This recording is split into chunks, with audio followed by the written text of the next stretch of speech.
Selamat datang di channel Simar Imam.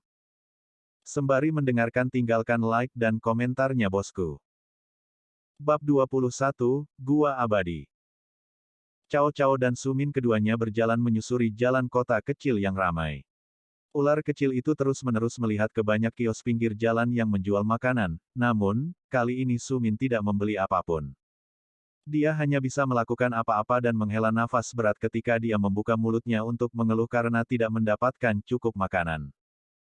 Saya seekor ular di tengah-tengah tumbuh menjadi dewasa. Bagaimana bisa kamu tidak memberiku makanan? Sebuah suara marah terdengar dari dalam kepala Sumin. Satu-satunya jawaban yang didapat adalah tawa dari pemuda itu. Dia meninggalkan jalan utama dan mempersiapkan diri untuk mengikuti tentara bayaran dan penjaga ke hutan di depannya. Jadi Cao Cao, kamu sudah lama tinggal di dalam hutan ini kan? Sumin bertanya dengan rasa ingin tahu sambil melihat sekeliling pada orang-orang di depannya. Dia memperhatikan bahwa tidak ada dari mereka yang tahu kemana mereka harus pindah. Setiap kelompok menuju ke arah yang berbeda, jadi mereka berharap bahwa mereka akan menjadi orang yang beruntung untuk menemukan gua. Tak satu pun dari mereka yang tahu apakah benar-benar ada gua di dalam hutan atau tidak. Mendengar pertanyaan itu, Cao Cao mendengus jijik karena dia pikir jawabannya sudah jelas. Aku akan membelikanmu semua makanan yang kamu inginkan untuk makan malam jika kamu membawaku ke gua ini. Sumin menepis ular itu. Dia menawarkan satu-satunya hal yang dia tahu ular itu pasti akan berhasil. Hanya setelah beberapa saat ular itu berhenti merenung dan ekspresi marah sebelumnya tiba-tiba berubah menjadi kegembiraan. Aku tahu di mana gua itu, kata ular itu. Tapi itu tidak masalah karena sudah lama dikosongkan. Dikosongkan? Sumin bertanya, merasa sedikit kecewa. Dia benar-benar ingin melihat sebuah gua yang ahli ekstrim. Namun, di sini dia diberitahu bahwa tidak ada hal seperti itu. Kekecewaan tergambar di wajahnya. Melihat kekecewaan itu, Cao Cao merasa sedikit bersalah. Meskipun dia belum menjadi penggemar berat Sumin, dia tahu bahwa manusia telah memberinya banyak makanan beberapa hari terakhir ini. Selain itu, dia tidak meminta imbalan apapun. Dia tidak hanya memberinya semua makanan yang dimintanya, tetapi dia juga mulai menepuk kepala ular itu, sesuatu yang menurutnya sangat nyaman. Melihat bahwa dia telah memperoleh cukup banyak, ular kecil itu cemberut sejenak sebelum memutuskan untuk membayarnya kembali meskipun itu hanya sedikit. Meskipun sudah lama dikosongkan, saya masih bisa menunjukkan di mana tempatnya, kata ular kecil itu. Itu mencoba untuk menghibur Sumin dengan satu-satunya cara yang dia tahu. Itu kosong, tapi itu masih gua abadi yang diciptakan oleh seorang ahli jenius. Mendengar kata-kata ini, Sumin mengangguk. Meskipun dia tidak bisa mendapatkan barang apapun, dia masih bisa melihat gua. Segera ular itu mulai menjelaskan jalan yang harus mereka ambil. Berbeda dengan kelompok lain, Sumin tidak menunggu di tempat acak atau mencari melalui setiap sudut dan celah mencari gua. Sebaliknya, dia mulai bergerak dengan keyakinan yang tidak dimiliki orang lain, sesuatu yang menarik perhatian banyak kelompok kepadanya. Bergerak melalui hutan dengan keyakinan tertentu menyebabkan banyak kelompok kecil mengikuti di belakangnya. Ini adalah sesuatu yang Sumin tidak perhatikan pada awalnya karena mereka menjaga jarak yang adil di antara mereka. Namun, saat dia melangkah semakin jauh ke dalam hutan, dia segera merasa bahwa ada orang di belakangnya ketika kelompok-kelompok itu berada dalam jangkauannya. Dia segera berhenti dan berpura-pura bahwa dia juga bingung, namun, tindakannya tidak menyebabkan kelompok manapun pergi. Sebaliknya, Sumin merasa kelompok-kelompok itu bergerak semakin dekat ke arahnya. Ketika dia merasakan kelompok-kelompok itu mendekatinya, dia tahu mereka memiliki niat yang tidak bersahabat. Dia langsung naik ke pohon dan terus maju melalui puncak pohon. Setelah pindah ke pepohonan, dia menyebabkan banyak kelompok yang mengikutinya berhenti karena mereka tidak dapat mengikutinya.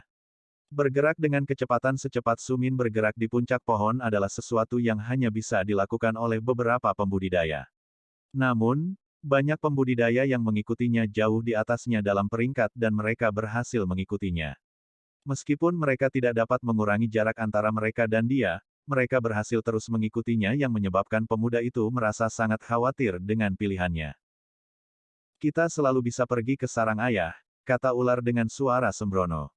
Namun, Sumin menggelengkan kepalanya, Tidak, lembah itu dipenuhi dengan tanaman obat.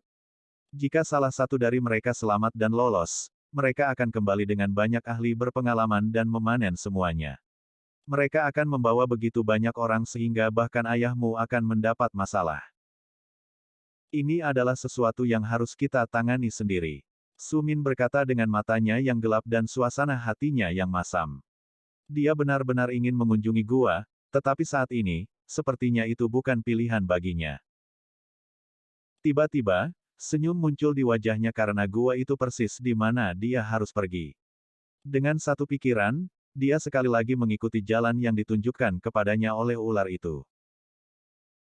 Saya tidak berpikir Anda ingin pergi ke gua, kata ular, tetapi menunjukkan jalan menuju gua tanpa mengeluh.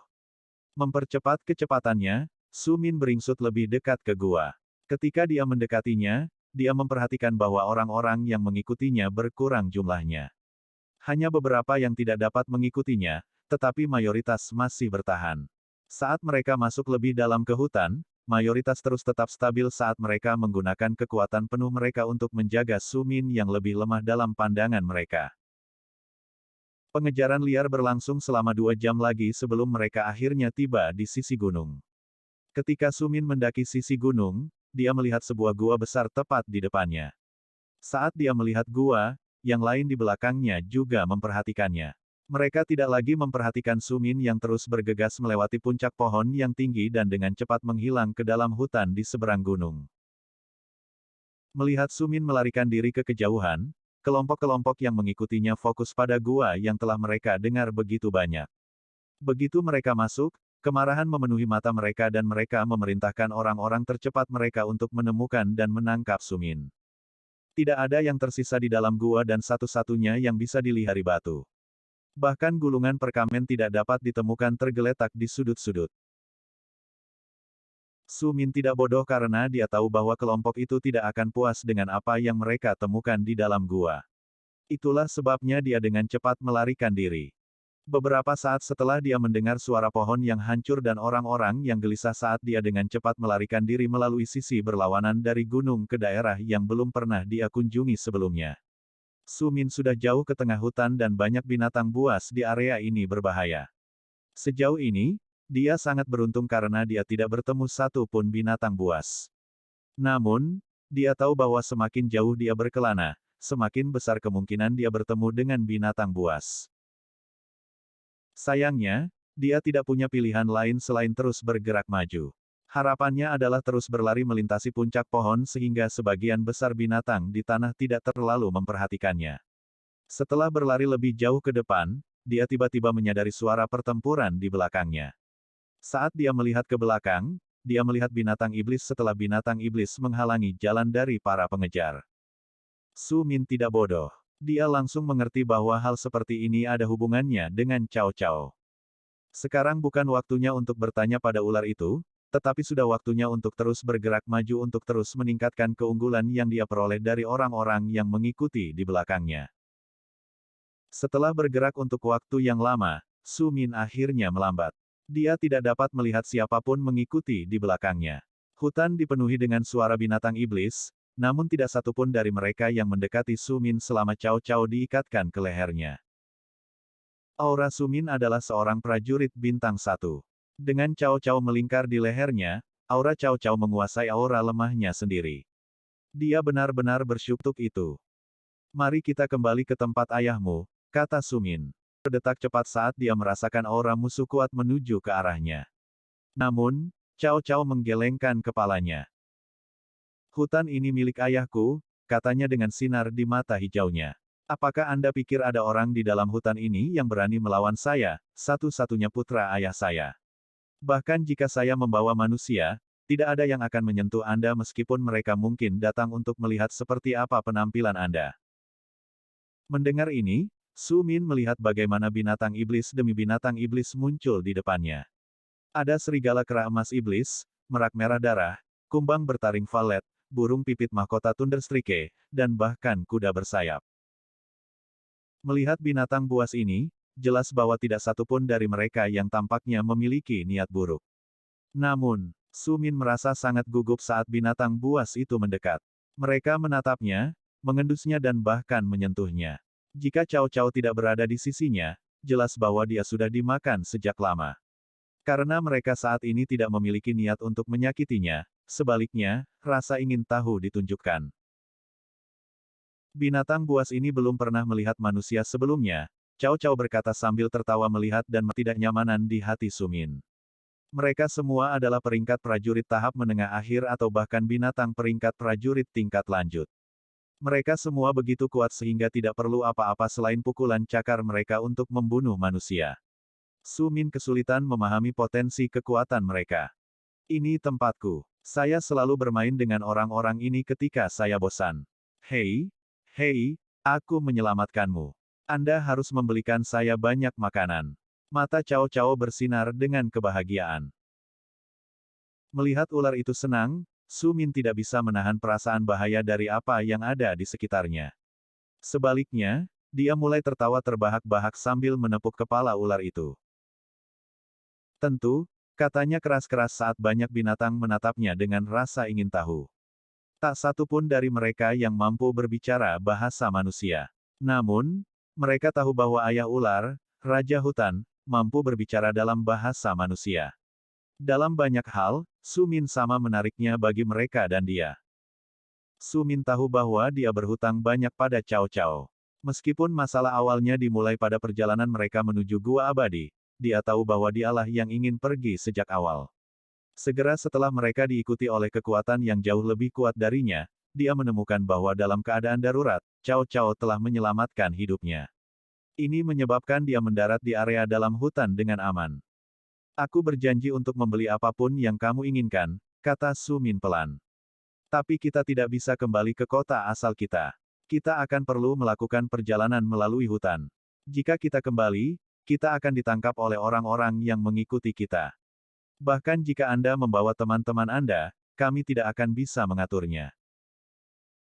Tidak apa-apa, Cao Cao berkata, aku harus mengucapkan selamat tinggal pada teman-temanku. Di masa depan aku akan tinggal di dunia manusia bersama denganmu.